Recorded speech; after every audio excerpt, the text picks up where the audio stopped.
Hey, what's up, guys? Thank you for joining us. This is another edition of According to Kaz and Queen. This is episode 14, and as always, I am Kaz. I'm Queen.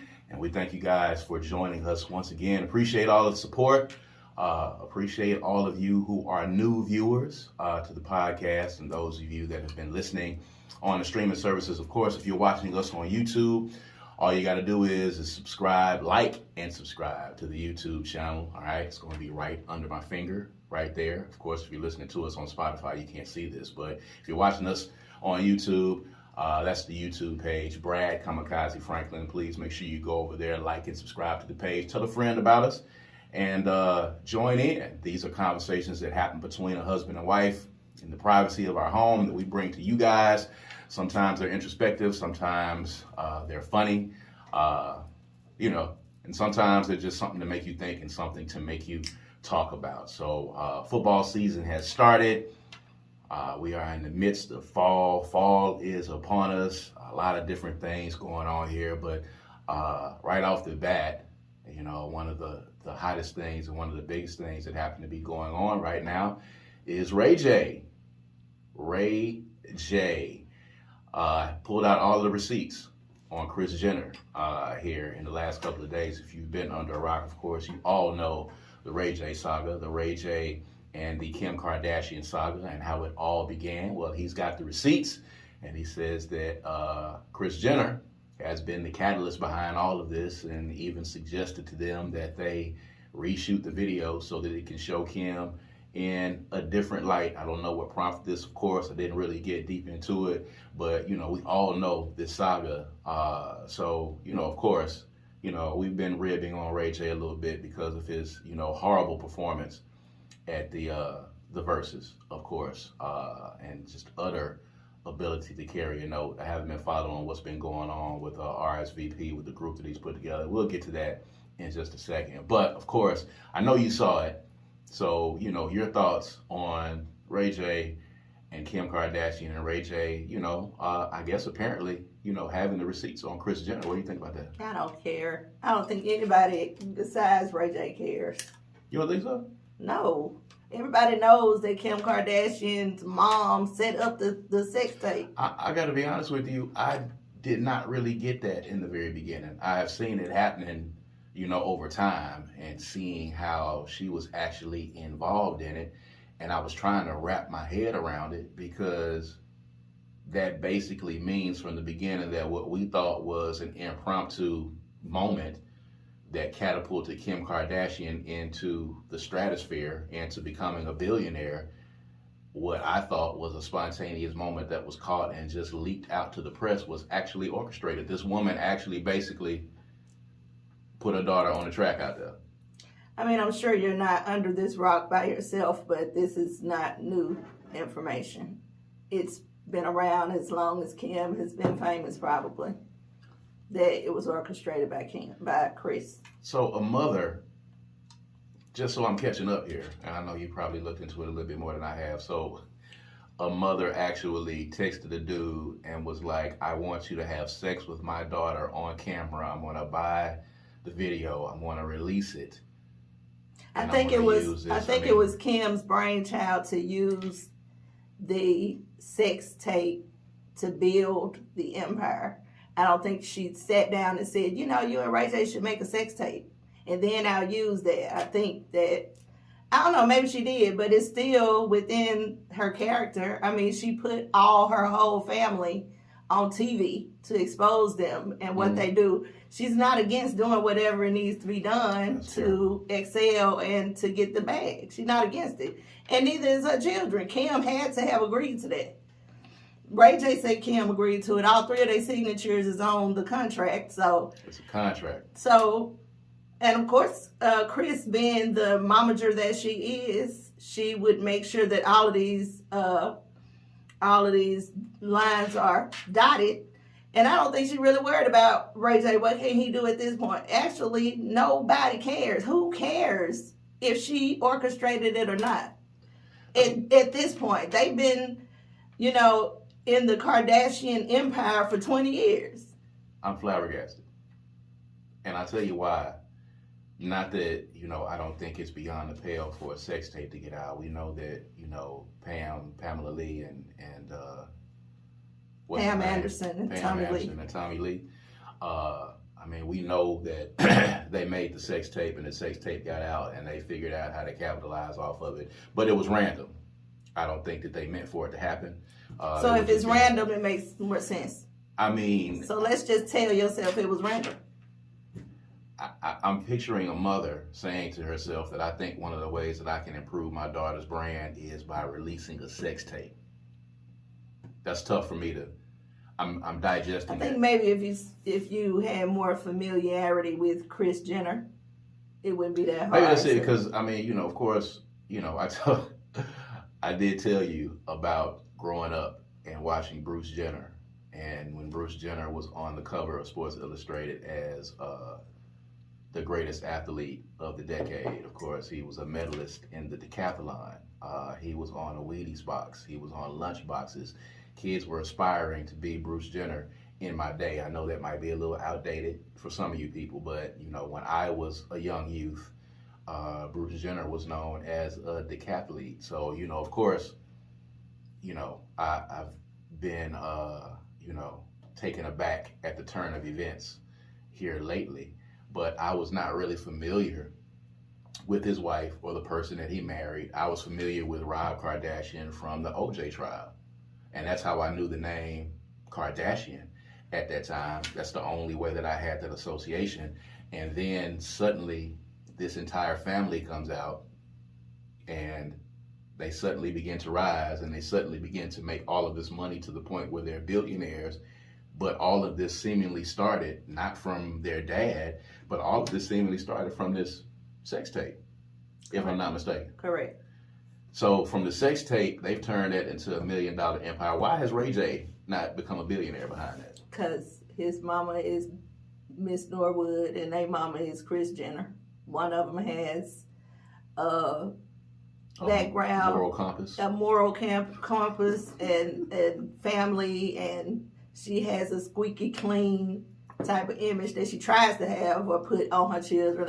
It's argumentative on whether or not that worked, but there's a drastic difference between her and how she handles her clients / children, and how Kris handles her clients. Her children are beautiful. Those daughters are absolutely stunning. So she figured out a way how to capitalize on their beauty, and they really are. They don't have a whole lot of substance, but there's a grip, like hundreds of thousands of, probably millions. It is millions of people in this world that love the Kardashians. So whatever it was that got them put on, it worked. And they don't hide from the fact. Kim says when she's asked about what is exactly your talent, she has a list of things that she runs down. It's all bogus. Did you see it? I've seen her talk about it. She gets stumbled up a lot. I wish she would just say my talent is turning myself into a brand. That's your talent. You did it, and it was successful. And your children gonna reap the benefits of it, and their children will too. So I don't really. They build generational wealth. They have from each one individually. Every one of those girls have generational wealth. That is. So let me ask you this, because I did ask a question about Ray J and him not capitalizing it. Let's say, for instance, let's talk about Mimi from Love and Hip Hop. Yeah. Tried to do the same thing. Yeah. Did it with somebody who probably was even less famous as Ray J at the time. Mm-hmm. Did you see a difference in a black woman attempting to do this? Because clearly, as we know, she was trying to use this as a means to catapult herself to somewhere, and it absolutely went nowhere. It had to be adverse effect. She didn't have Kris Jenner. That's the difference. That's the difference. Kris Jenner is like she. There's something else. She has something else. There's something else she has that most human people don't have. It's greed, but it's also narcissism a little bit. It's also, she has a great hustle, and she really does not give a darn about people. I don't even know how much she cares about her children. I know she loves her children, but she's willing to do whatever for them as per she put Kim in a porno. The porno, yeah. Yeah. She put in a plan. And I think that the agreement was that they was going to do it and it was supposed to work for both of them. And Ray J didn't spend it like that. They took it and grabbed it. And Ray J didn't have a chance to do anything with it. And I don't even necessarily know what it would have done for Ray J, really, honestly. Because he wasn't as popular as her then, I don't think.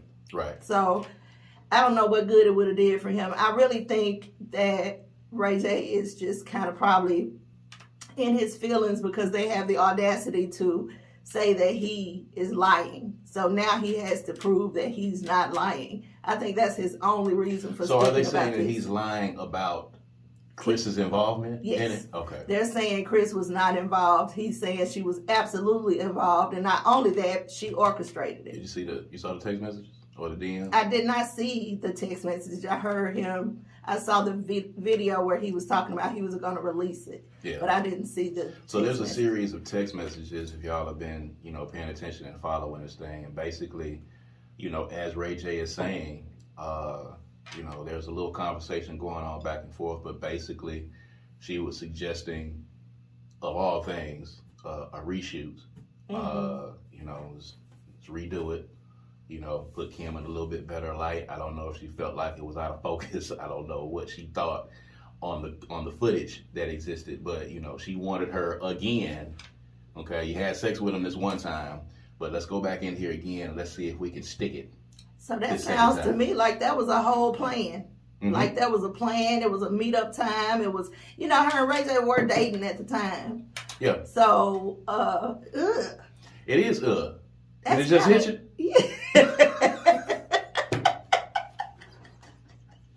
That did just hit me. I was trying to, the whole time we talking now, I'm trying to get you to the point because in my head I was like, I don't know if she's understanding what's happening here. And it just hit you right there and you was disgusted at that moment when you talk about it. That's kind of nasty, It is. Chris. Yeah. I mean, I find it I think what's happening is I've already kind of like dealt with this because again, this is not new. The only new thing here is that, I mean, what I'm saying is not new is the fact that Chris had something to do with the sex tape. Mm-hmm. And they used the sex tape and built this whole empire from a sex tape. Mm-hmm. That's been known for years. Yeah.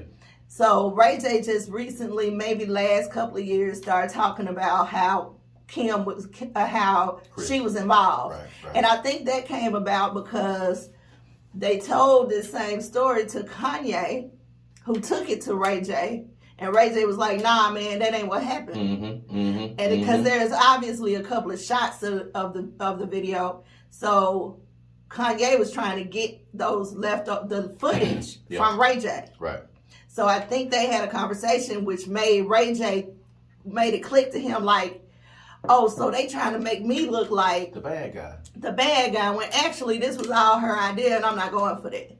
So I think that's the only reason why Ray J is even talking about this because he hadn't for years talked about this at all. So I think that's the only reason why he's talking about this. Like y'all done already took the tape. Y'all done made all the money in the world. I'm still over here with my 1 million. Y'all over here with 100 million. And you got a problem and now you're trying to make me look like I'm the bad guy. Like, no, it's got to stop somewhere. So I think he just got frustrated. Had it not been for Kanye, I don't think this would have ever gotten to the point where there could actually be receipts. Shouts out to Kanye for making it all come out. But, I mean, just thinking about a mother. You're a mother. Yeah, I wouldn't do that. And people who are mothers. Ain't no way I do that. It's just really icky to think about, you condoning. And I don't care how cool you are with your daughter's boyfriend.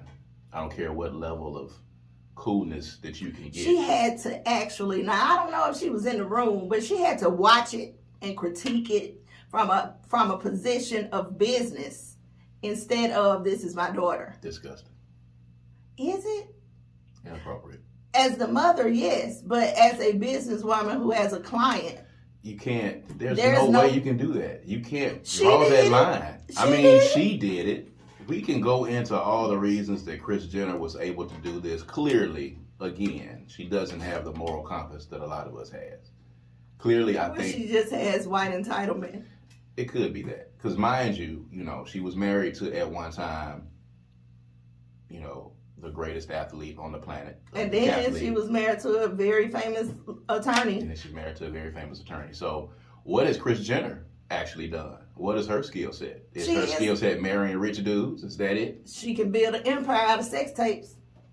Out of a sex tape. Out of a sex tape. One sex tape. She not only got Kim paid and opened up doors for her, but then it trickled all the way down to every single child she done ever let out her snatch. All of them.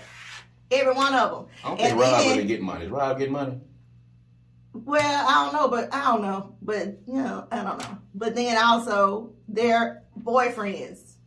You know, there's even a curse. Like, I really do believe in the Kardashian curse. What's the Kardashian curse? The dudes that they fool with often fall on hard times after they've been with them. Well, Kanye had. That's subjective. Mentally. That's Financially, subjective. he hasn't. Kanye has been hit maybe the hardest besides Lamar Odom. Mentally, yes. Well, that's what I mean. Like, we can talk about that. They might not mess up your career or your fame or something, but they take you through some stuff. It's a reverse Erykah Badu-ism thing. It's on the other side of it. No enlightenment on you. It's delightment. Yeah. On you. Yeah, Lamar Odom, went to crack, and the first guy that was married to Kim. No. Chloe, was it? What was that boy name? The basketball player. What's his name? You know what I'm talking about. What was his name? It was Chris. No. Chris Humphrey? Yes. Yes. And he was married to Kim. Okay. For 72 days. Right, for 72 days. Had that extravagant wedding, got all of those gifts, got all of those sponsorships and all that money, and then was no longer married. They are. And his career went in the tank. Yeah, it was close to the tank already when it got there, but they are a group that is not like it is all about them. They really don't. However, they'll do whatever it takes to get the bag, or to, like Kim doing stuff like putting out a half naked video or picture on the day that Beyonce dropped something, just to test the water and see if her fans gonna fool with her. They gonna fool with Beyonce. Like, let's try it. Let's see what happens. Doing stuff like that, they just. I don't know, the audacity. Yeah, it's a lot of audacity. It's a lot of white privilege there. I mean, I can say, I don't know if Kim Kardashian is trying to redeem herself with, getting this law degree. She has helped, some falsely accused people to get out of jail. She passed the bar exam. She's actually a lawyer following the footsteps of her father. I don't know if one day there will be some type of redemption story written on that. I don't know. I don't know what her aim is. I'm sure there's some way, somehow, her and Chris have devised a plan to where this whole thing she's doing right now is about something else. A way to keep the bag once the body and the looks have waned. But she's not working. She ain't doing no work. Like, I don't see that at all. No. She might open up a firm and hire some lawyers or something like that, but I can't see her doing the work. Real work. I mean, O.J. Simpson doesn't have any more kids out there, any younger kids that could possibly kill somebody that they could get off. So, there's that. It's really wild. So we're going to keep up with Ray J and see what happens with him. There's the reality show. I don't know if you've been paying attention. They've been doing some content on the RSVP group of them in the studio. Have you seen some of that? No, Chad. Oh, you're going to have to see it. I want you to see it. I haven't seen any of it. You gotta. They got a reality show? I don't know if they're trying to get it. I mean, are they doing like clips? They're doing clips, but why wouldn't you try to get a reality show at this point if you're going to try to pick up the momentum? Ray J ain't got to try hard to get no reality show. Mona will get him a reality show. Yeah, I mean, he's entertaining. He's a favorite. Yeah, he's entertaining, if nothing else. But, I heard the little clip of the song. It sounds pretty cool. Yeah, it sounds good, don't it? You heard the song? No, I ain't heard it, but I know it sounds good. You just capped off talking about the song sound good. I know it sound. No, I said I know it sound good because you said it sound pretty good. I'm saying I'm pretty sure it sounds good. Well, if I said it sound pretty good, then yeah, it was decent. But of course, in the clip, it immediately dived off into some drama. Of course, So the tension is still there, but they're going to try to, I guess, to get this RSVP. I think maybe I saw that. Sammy was doing something off in the camera. Yeah. I think I saw that. I will not be RSVPing to that. I will decline it. I won't be doing it. You ready to check it out, though? I'm not going to go out of my way, but... It's going to come across. You're going to see Ray J, and you're going to come across there, and you're going to be like, let me see what this is. Probably. If I see Ray J, I'm going to click on it. And they're going to be the doctor this voice 1,000,000 times for it to come out to sound decent.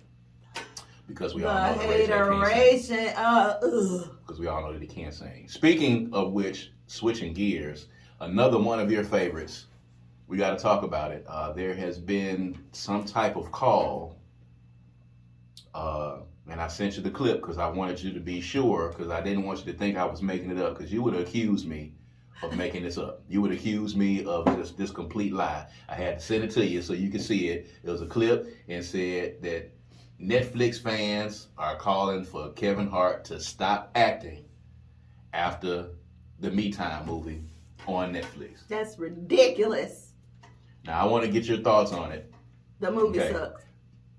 Okay, well. The movie sucked. I'm going to tell you right now, I did not think you were going to say that. Baby, I'm not going to lie. I mean, I am a super duper kid. No, if I say it and you just happen to disagree, it just means that we have a difference of opinion. But I don't lie about my opinion. My opinion is... That's fair. Is my opinion. That's fair. But the movie, I could watch the movie again just because I'm entertained by watching Kevin, and Mark Wahlberg is not horrible on the eye either. Yeah. However, the movie was terrible. It was terrible. And I saw somewhere where they said Kevin was just acting like himself. Now that I disagree with. I think to date, aside from the movie with him and Wesley Snipes, to date, this one was more of a push for him than the other movies that he's been in. I don't know. I think...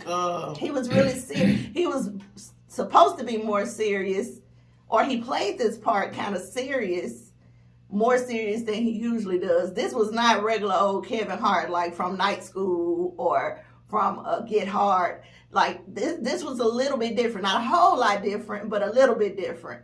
But he did a wonderful job in True Story with Wesley Snipes. I think that's the name of it. Mm-hmm. He did a great job in that one. Mm-hmm. Something else was going on with him in this one, though. It didn't really... You know, it got close, but it never actually got to the crisp. I'm going to say this, and you're not going to believe this. I'm going to say this. I really didn't have that much of a problem with it. It wasn't horrible, but it was not. It was a Kevin. Netflix movie. It wasn't Kevin. It wasn't what we expected. It was a Netflix movie that we could put on and have some chuckles on and pass the time. For Kevin Hart, for me, as his #1 fan in the world, for Kevin Hart, it was not enough chuckles. It was not enough. I don't even know if there was some funny moments in there. We laughed. I don't remember. You don't remember the laughs, which is not good, but we laughed. I don't know. I think the whole premise of it was a little weird, if you really want to know the truth. Okay, yeah, it was. And the way that they got them back together again was a little weird. I think once it got to the party scene... If they had switched the roles... and Kevin played the part Mark had, and Mark played the part Kevin had, I think it would have gone better.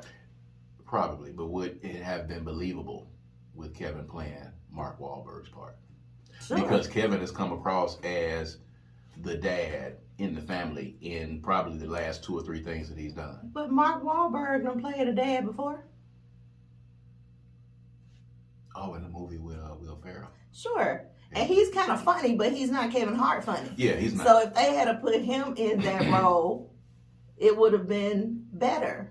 Mark Wahlberg is situational funny. Like you can't cut on the camera and say, "Hey, Mark, be funny."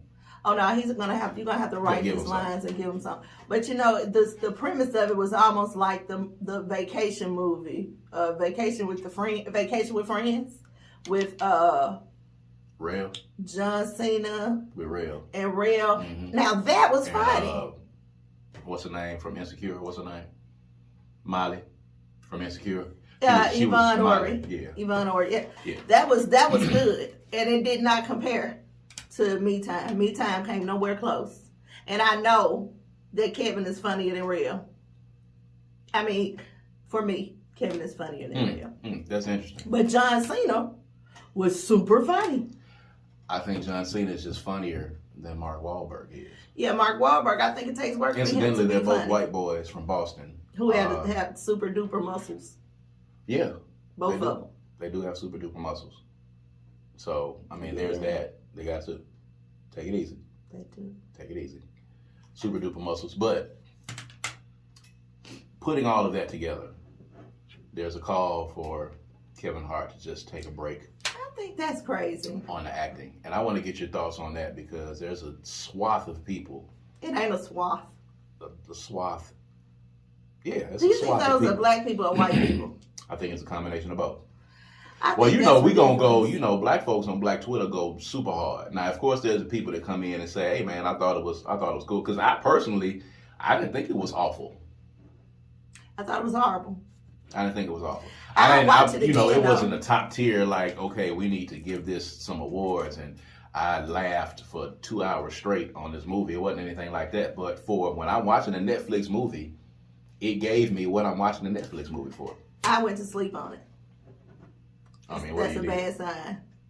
But you were kind of tired, though. For Kevin Hart, that's a bad sign. That's a bad sign.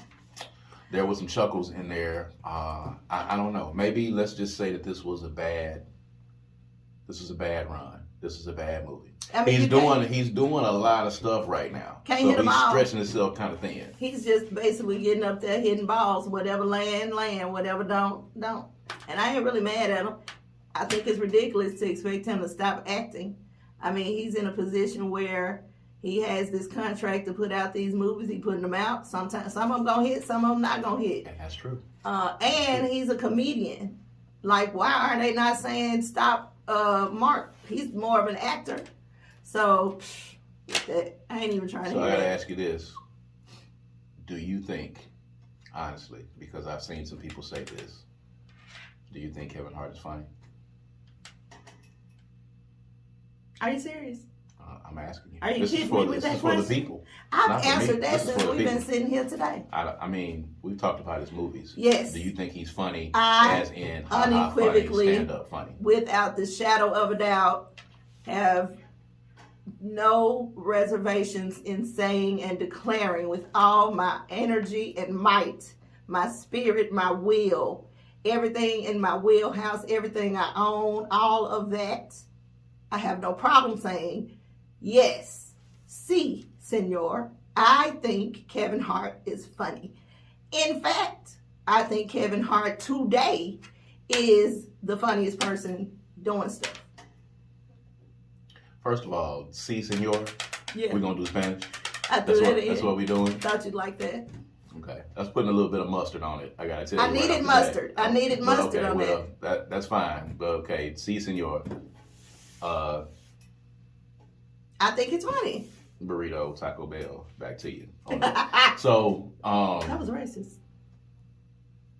I'll give you that. I probably should have thought about that before. I mean, yeah, it probably was a little bit. My bad.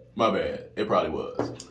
Because I actually know some Spanish words, but the thing is, they didn't get in there fast enough to come out. When you was like, si, senor, I've got some other things that I could say in response to that. It didn't get in there fast enough. So you just roll out. So I just called on the reliable. Yeah. I apologize. I shouldn't have done that. I went to the go-tos. Mm-hmm. You know what I'm saying? It's okay. Yeah, yo quiero. Taco. I went to those. Okay, that's fine. We're gonna leave it there though. Don't double down. Leave it alone. Leave it alone. It's just getting worse. It's just getting worse all the time. All right. So at the end of the day, I will say I find Kevin Hart to be funny.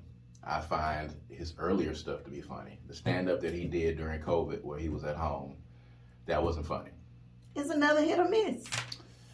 I didn't laugh at all. I laughed maybe once. I think when he was talking about his daughter being in school at some point, I think I remember the bit almost. Maybe we can go back and look at it again. Because the thing is, we watched it one time. So a lot of Kevin Hart stuff we'll watch multiple times, maybe even back to back. We've only watched that one time and have not revisited it at all. Have not gone back to it. So maybe we need to go back and check it out. He throw out so much work. The man is constantly working. So everything just ain't gonna hit like that all the time. I get it. I'm a fan. When I'm a fan, I'm a fan. So I understand he ain't gonna hit all the time. This one didn't necessarily hit. I don't like Kevin not being funny. I want him to be funny. I want him to be Kevin Hart. I think the movie he was doing. in with Wesley Snipes, I think was good. The movie he was in with it was good. It was a good story. Buddy that was paralyzed. I think that was good. Did both of them, but I don't particularly like. They would not, as much as I like him. Those movies would not be listed if I was listing my favorite Kevin Hart things. Because I look for Kevin to be funny. I watch him on Instagram, like I follow his Facebook, like I'm following everything just because I need him to be funny. He's funny, even if he ain't doing nothing but dancing around. And I think what people are having difficulty with is him not being funny and actually doing something else with maybe just a little bit of funny here or there. It kind of what's happening with Steve Carell. Same thing. Yeah. With him trying to do the serious stuff. Or Will Ferrell when he tried to do, or Jim Carrey when Jim Carrey tried to do the serious stuff. It's not easy to do because people come to see you. Yes. People expect you to be a certain kind of way. And I will be the first one to admit, I expect to see Kevin funny. I have to digest and chew on the idea of this may not be funny before I even watch it, or else I'm not gonna be okay with that. And he's trying to be diverse. He's trying to diversify. You gotta give it a shot. You gotta give it up for him. It's hard when you give us 20 funny things and then you try that one. Steve Carell gave us, 40-year-old version and 5 seasons of The Office for him. I think it's and then he tried to jump in. It's more than 5. No, he left 7 at 5. Oh yeah, he did. Yeah. Aha. So he gave us a 40-year-old version and then 5 seasons of The Office, and then he tried to do this, and then Jim Carrey gave us Ace Ventura and all of that, and then he tried to do what he was doing. Will Ferrell gave us funny for a decade, and then he tried to do something serious, which I get. They don't want to always be that, but Kevin is always his wheelhouse where he lives and resides is always gonna be stand up. Always, he got that in the bag. When he came to Jackson, it was funny. It was funny. So I think that's always gonna be his thing. I love that he has like 95,000 shows on Peacock that we can watch over and over again. Yeah. You can just jump between shows because he has so many. He's not. I mean, he's not going. He's doing a lot. He's doing a lot. So like I said, you're gonna miss every now and then. You're just gonna take a miss. Yeah, and I think we need to give him the grace to be able to miss. Absolutely. A few times. Absolutely. And, you're gonna be with it regardless. I'm gonna watch it regardless. I might not I watched Me Time twice and I fell asleep. You watched it twice? Both times. I didn't know that. You slipped up that second time. You snuck in the second time. Yeah. So it was one night after when I was, 3:00 in the morning trying to find someone. Okay, yeah. So you're trying to give it another chance. I'll probably watch it again because I still ain't seen it because I've slept through it. But I know that that's very telling because if it was Kevin being Kevin, the Kevin that I love, ain't no way I would have fallen asleep. But I still love him enough to give it another shot. Okay, well, we'll give it another shot. We'll come back and we'll let you guys know. We'll watch Me Time one more time. We'll give it a shot. It was cool to me. It wasn't that bad. But, we'll watch it and we'll check it out. But switching gears real quick, something that I want to talk to you about because you are a spiritualist and you do speak to clients often, who are going through it in life and who are going through it mentally and spiritually. Recently, a few days ago, Raven K. Jackson, who a lot of y'all will know as a social media celebrity, fitness expert, Jackson State graduate, native of Canton, Chicago, whatever the case is. There was a lot of, talk on social media, of course. She has, she took her life. We won't get into the whole thing, with the boyfriend and her ex-boyfriend and the text and the family and that kind of thing. But I just want to speak a little bit about mental health, and I want to speak about, the rash of suicides that we have seen lately with young people, and how those of us who are still in the land of the living, can deal with it.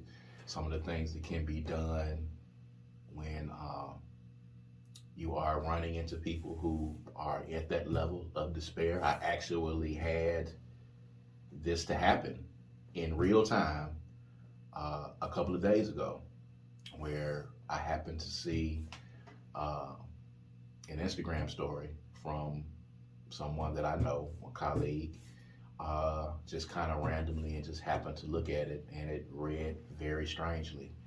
And I had someone that knew them reach out to them, and they reached out to him, and they came back and they reported to me that, yes, he's very broken, he's in a very bad place, and we're going to work on trying to get him out of that place. And I thought about, if I had not seen that Instagram story, if I had not seen it, if I had not alerted somebody that could have talked to him and said something to him in that moment, it got crazy when I thought about it, because I don't usually see him. And if I hadn't seen it and hadn't had somebody to call and check on him, who knows what could have happened. And then to get the report back that, yes, he is really going through it. And yes, it was not a joke. And yes, it was real. And, the IG story read as a suicide note. This is my resignation letter.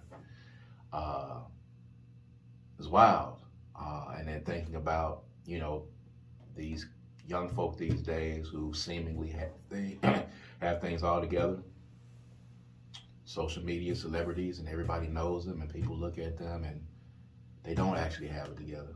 And they're actually going through things, so much so that, they get in these bad places and they end up taking their lives. So, I just kind of want to get your thoughts on it.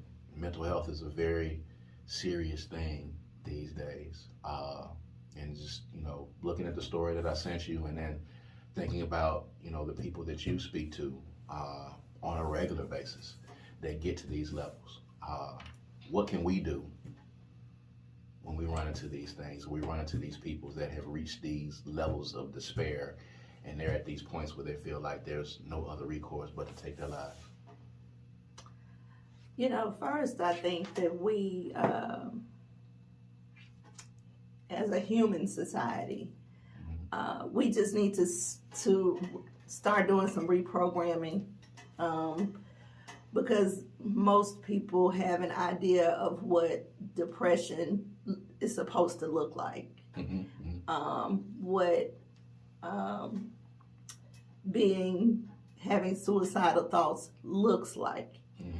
And most often than not, there is no look. It doesn't look like anything. If anything, it looks unbothered for the most part. So you can't look at a person and tell that they are in despair. Right. So that's the first thing. So you need to be on the ready at any time for anybody to not be, to be in despair or to be in a position like that. Because today, most of us don't have very much of an idea about what people are internalizing, because so much stuff is lived out on social media. Most of the time it's about this much of the real true stuff that's happening in their lives. Right. And then there's a whole lot more. And while they're building this persona or this image on social media, when they get off, they have to deal with who they really are. And a lot of times they're alone, or they have people around them who are not checking in. And I don't mean just, hey, how you doing, but testing their emotions and seeing what their spirit is like, and actually listening to what they're saying to them with their eyes, with their heart, with their spirit, because those are the way you hear. Those things will let you hear the despair instead of seeing it or needing to see it. So you ask, what do? We become more present with the people in our lives and pay closer attention to the people in our lives, And then if someone says something to you that's off key, for instance, the message that you saw, you have to do what you did.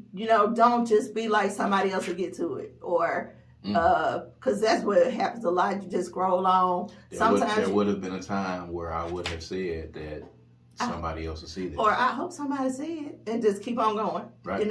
Right. That may be the last thing that they text or the last thing that they write. So, and then you got people who will, not only just scroll by, but who will say a little prayer and keep moving. And then, after it's done, they'll say, well, I saw that message. Yeah. When you see the message, reach out. Even if it's 10 other people reaching out, it may be what you say in your message that changes something for them in that moment.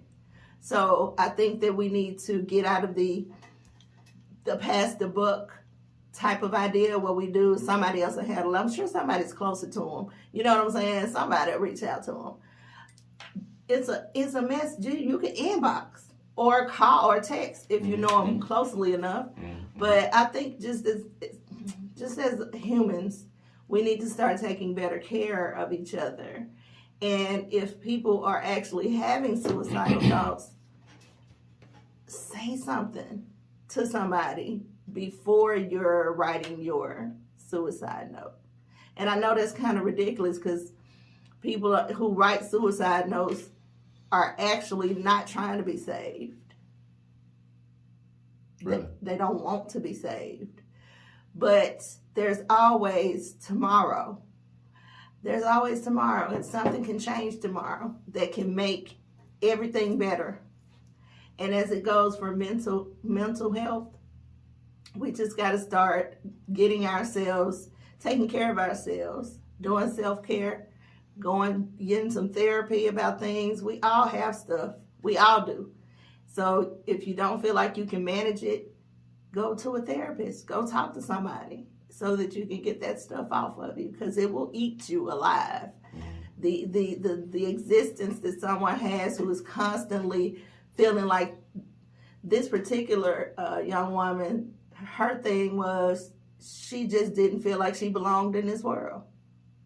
She felt like she did not belong in this world, and she wanted to remove herself from it because she didn't want to influence the man that she was with. She didn't want to influence his world in a negative way.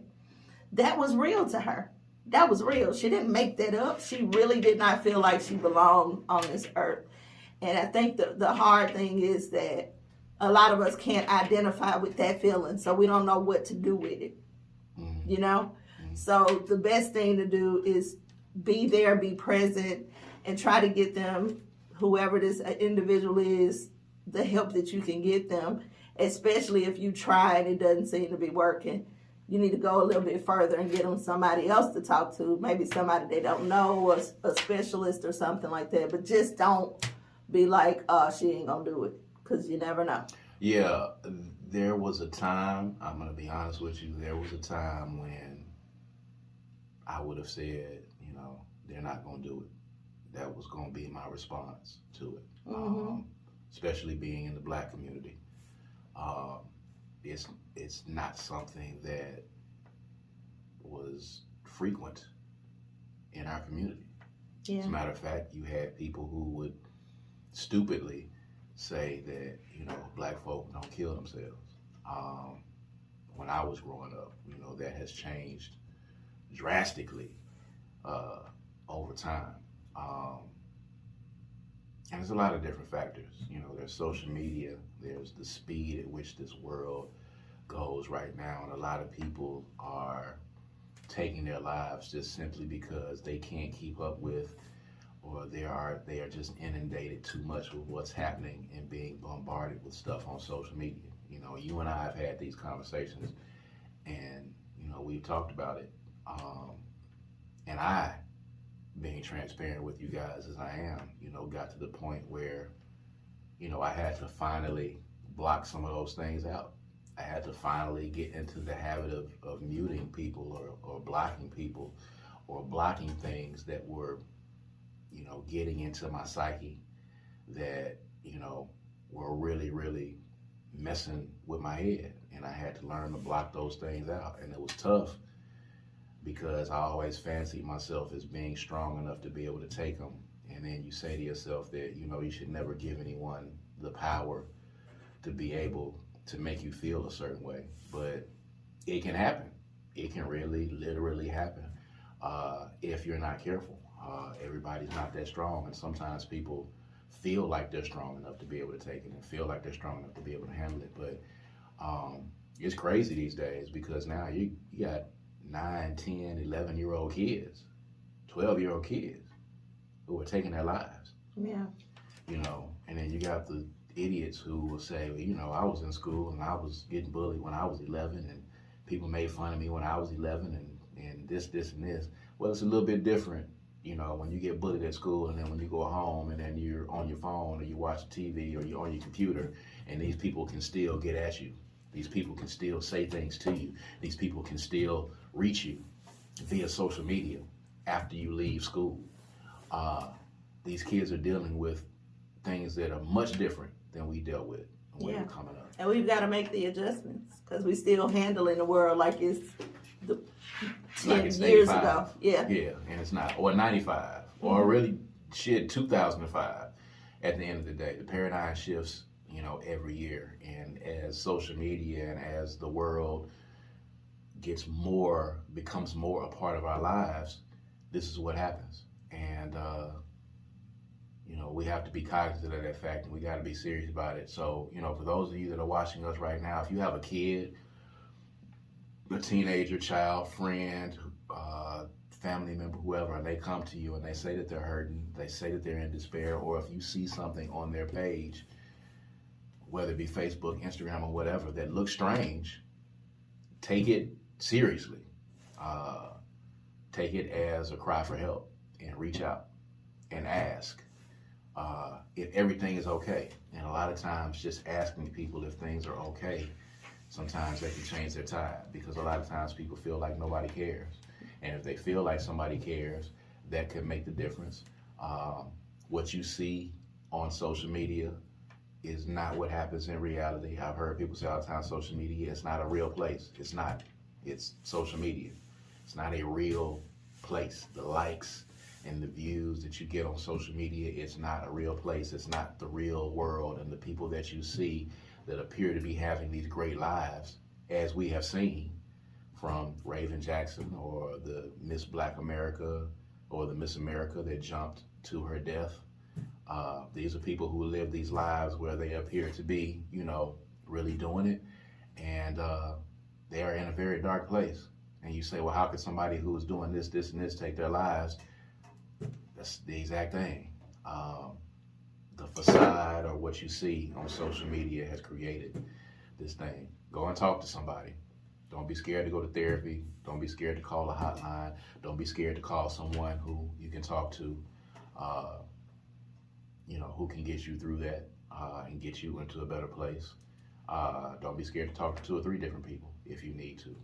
Do whatever you need to do to get yourself in a good headspace because there's somebody on this planet, even if you don't think so, there's somebody on this planet that needs you to be here. And there's somebody on this planet that wants you to be here. And there's somebody on this planet that wants to be able to see you the next day and the next day and the next day. So, don't take that route if it's at all possible. It's just tough.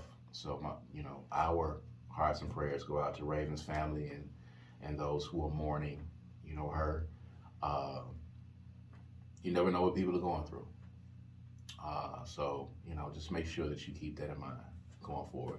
Don't want to get too somber and get into that, but I think it was necessary. I know that, you talk to people every day that, are down and are feeling depressed. And I know that weighs on you as well because you get that a whole lot. But make sure you talk to somebody. And on that note, we're going to call this a show. We've, had some good conversations today, but of course, for those of you who are joining in, please make sure that you like and subscribe to the YouTube page. Make sure that you're following us on all streaming platforms. We appreciate all of the new people who have been joining in. The views have been steadily climbing, and we appreciate that. And we appreciate you guys enjoying the conversation, and we're getting a lot of inboxes and comments from people who are actually enjoying the conversation. And just as we just said, sometimes you don't know who's watching or who's paying attention. And then you'll get a message or we'll get a message in from somebody who says, I watch you guys all the time. And it doesn't necessarily mean that they like the video. Doesn't necessarily mean that they like a comment. Doesn't necessarily mean that they like the YouTube video, but they watch it. And they are familiar with what we talk about. And they hear what we talk about. And that's the important thing at the end of the day, man. So Of course, this is according to Kaz and Queen. I am Kaz. And I'm Queen. And we're going to see you guys next time, all right? Peace and power. Peace.